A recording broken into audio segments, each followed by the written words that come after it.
कि जिस दिन इसने सुना कि तुम्हारी तबीयत खराब है, तुम अस्पताल में भर्ती हो, ये दौड़ी दौड़ी वकील के साथ आई और इसे पता चला कि तुम्हें डोनर नहीं मिला है। बिना एक सेकंड गवाए डॉक्टर से बोलती है कि मैं तैयार हूँ। नमस्कार, आपका मेरे चैनल में बहुत बहुत स्वागत है। तो आज मैं आप लोगों को कहानी का आखिरी भाग सुनाने जा रही हूँ। तो पिछली कहानी में मैंने सुनाया कि ऑपरेशन जो है बहुत अच्छे से हो जाता है। अब जो है उसके आगे की कहानी मैं सुनाती हूँ। ऑपरेशन होने के बाद सास को पता चलता है कि उसकी बहू को होश आ गया है, तो अपनी बहू से जाती है मिलने उसके वार्ड में। तो बहू अपनी सास को देख के सबसे पहले पूछती है कि माँ वो ठीक है ना, कोई दिक्कत परेशानी नहीं है ना। तो सास बोलती है कि नहीं, और कुछ भी नहीं बोलती है सास। तो फिर बहू बोलती है कि माँ एक बात आपसे बोलनी थी कि उनको ये मत बताइएगा कि मैंने उनको किडनी दी है, उनको ये बात ना पता चले। तो सास ये बात सुन के कुछ भी नहीं बोलती है और मन ही मन सोचती है कि मैंने कितना बड़ा पाप कर दिया कि ऐसी बहू को मैंने घर से निकाला था। इस तरह से वो सोचते हुए आके बाहर बैठ जाती है। फिर कुछ दिन बाद लड़की को अस्पताल से छुट्टी मिल जाती है। वो अपने पिता के साथ घर जाने वाली होती है। तो सास अपनी बहू से बोलती है कि आती रहना। तो बहू बोलती है हाँ माँ आती रहूँगी। और लड़की के पिता भी उसकी सास से बोलते हैं कि समधन जी चिंता मत करिएगा, कोई भी दिक्कत परेशानी होगी तो बेहिचक ज़रूर बताइएगा। सास बोलती है कि ठीक है। फिर बहू जो है अपने मायके चली जाती है और समय समय पे आती रहती है अस्पताल में, और अपने पति को उसके वार्ड के बाहर ही खड़े होके देखती थी और अपनी सास से उनका हालचाल लेके चली जाती थी। जब उसके पति को भी छुट्टी मिलने वाली होती है तो उसकी सास बोलती है कि इस दिन जो है तुम्हारे पति को छुट्टी मिलने वाला है, ज़रूर आना और गुड़िया को भी लेके आना। तो बहू बोलती है ठीक है माँ।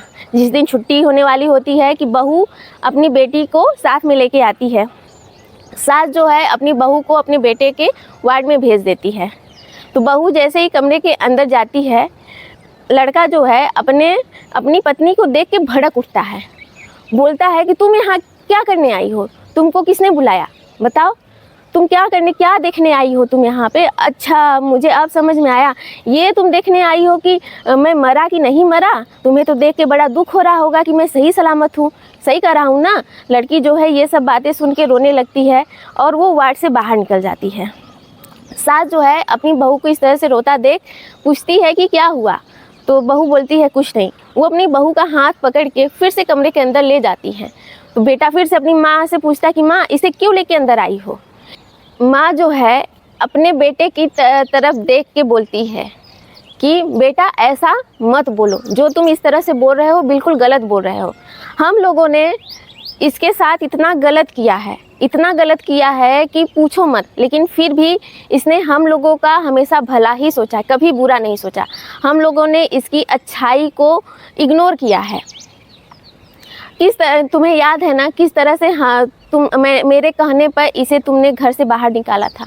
लेकिन क्या तुम्हें पता है कि जिस दिन इसने सुना कि तुम्हारी तबीयत खराब है, तुम अस्पताल में भर्ती हो, ये दौड़ी दौड़ी वकील के साथ आई और इसे पता चला कि तुम्हें डोनर नहीं मिला है। बिना एक सेकंड गवाए डॉक्टर से बोलती है कि मैं तैयार हूँ।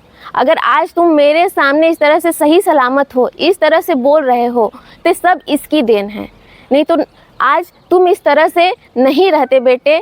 मेरी ये गलती है कि मैंने आस पड़ोस को देख के उन सब की बातों को सुन के मैंने इसको ताना मारा, लेकिन इसने कभी भी जो है मेरे प्रति अपना व्यवहार नहीं बदला, हमेशा मेरा आदर सम्मान ही किया है और मुझे अपनी माँ का ही दर्जा दिया है। एक मैं ही थी जो इसे बेटी तो छोड़ो बहू भी मैं ना मान सकी। बेटा जो है ये बात सुन के उसको शौक लगता है और वो बेड पे बैठ जाता है। अपनी माँ से कहता है माँ ये क्या बोल रही हैं, आपका कहने का क्या मतलब है कि मुझे जो किडनी मिली है इसने दिया है। तो माँ बोलती है हाँ बेटा, जो तुम्हें किडनी मिला है ना इसी। लड़का जो है ये सब बात सुनते ही जो है उसको अपनी गलती का एहसास होता है और वो मन ही मन बोलता है कि ये मैंने क्या कर दिया माँ, मैंने ये क्या कर दिया। मैंने इसे धक्के मार के घर से निकाला था, लेकिन मैंने इसकी कदर भी नहीं की। लेकिन सोचिए इसने मेरे साथ ऐसा किया है। माँ बेटे आपस में बात ही कर रहे थे कि बहू जो है कमरे से बाहर निकल जाती है। वो लोग का जब बात ख़त्म होता है तो लोग देखते हैं कि बहू तो है नहीं। लड़का बोलता है कि माँ ये कहाँ गई? तो माँ बोलती है कि बेटा घबराओ नहीं, मैं लेके आती हूँ। जब सास कमरे से बाहर निकलती है तो कुछ दूर पे देखती है कि वो अपनी बेटी का हाथ पकड़ के जा रही थी। सास जो है आवाज़ देती है और जल्दी जल्दी जाके उसका हाथ पकड़ती है और पूछती है कि बहू तुम कहाँ जा रही हो? तो बहू बोलती है कि माँ मैं अपने घर जा रही हूँ। तो सास बोलती है तुम्हारा घर तो यहाँ पे है हम लोग के साथ, वहाँ पे कहाँ जा रही हो? तुम्हें हम लोग के घर अपने घर चलना है, मायके नहीं जाना है। तो बहू जो है कुछ नहीं बोलती है और सास जो है उसका हाथ पकड़ के लेके आती है। फिर अपने बेटे से बोलती है कि लो बेटा अब हम लोग चलते हैं घर, और आज से जो है कि ये मेरी बहू नहीं, ये मेरी बेटी है। तो आज की कहानी देखिए यहीं पे समाप्त होती है। इसी तरह की और कहानी सुनने के लिए मेरे चैनल को सब्सक्राइब जरूर करें और वीडियोज़ को लाइक करें। तब तक के लिए धन्यवाद।